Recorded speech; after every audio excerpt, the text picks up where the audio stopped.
তল্লাশি চালাচ্ছে পুলিশ। তবে এখনো পর্যন্ত কিন্তু টাকা বা নগদ টাকা বা কোনো কিছু পাওয়া যায়নি। তবে তল্লাশি জারি আছে, শুধু খোদা বক্স না, পাশাপাশি খোদা বক্স কি রয়েছেন যেখানে তল্লাশি চলছে? খোদা বক্স কি রয়েছেন সেখানে?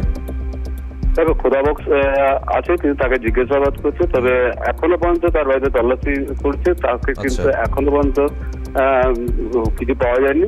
তবে তার পরিবার যারা আছে পরিবারের সঙ্গে কথা বলছে এবং সেখানে আরো তল্লাশি চালাচ্ছে। তার যে সব রুম গুলো আছে সেগুলোকে খুলে দেখানো হচ্ছে, আলমারিগুলোকে খুলে দিচ্ছে। ফলে তা এখনো পর্যন্ত ওই বাড়িতে কিন্তু তল্লাশি চলছে। বেশ, সঙ্গে থাকো ভোলানাথ, আবারও আসছি তোমার কাছে। দেখুন, মানে মিনার মোহাম্মদ বাজারে মিনার ধরা পড়লেও খোঁজ নেই আত্মীয় টুলু মণ্ডলের। টুলু সহ তার ম্যানেজার, ক্যাশিয়ারের বাড়ি সহ একাধিক জায়গায় তল্লাশি চালাচ্ছে পুলিশ।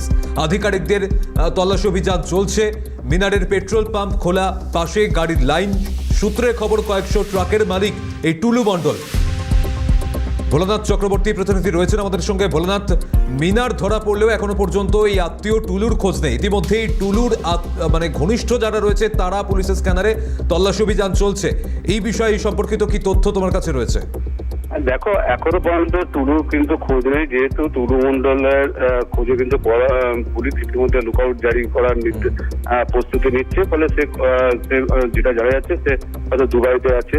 কিন্তু তার সঙ্গে যারা থাকে, তাদের ম্যানেজার বা তার ঘনিষ্ঠ যারা আছে, তাদের বাড়িতে কিন্তু একে একে তল্লাশি চলছে। সেই তল্লাশিতে যেমন কালকে টুলু মন্ডলের শিউরির বাড়ি থেকে তল্লাশি চলেছে রাত পর্যন্ত। সেই তল্লাশিতে বেশি কিছু না পেলেও ঘরের কিছু অলংকার এবং কিছু টাকা সেখান থেকে উদ্ধার হয়েছে। এবং পাশাপাশি আজকেও দেখা যাচ্ছে যে খোদা বক্স যে ম্যানেজার, তার বাড়িতেও যেমন তল্লাশি চলছে, এখনো পর্যন্ত কিছু পাওয়া যায়নি। কালকেও দেখেছি আমরা যে তার হিসেব রক্ষক যে ছিলেন তার বাড়িতেও কিন্তু তল্লাশি চলেছে এবং সেখান থেকে তার যে চেক বই একেবারে ভোলানাথ, সঙ্গে থাকো। এই মুহূর্তের যে খবর আপনাদের জানাচ্ছিলাম যে টুলু মণ্ডলের ঘনিষ্ঠরা তারা এবার পুলিশের স্ক্যানারে রয়েছে।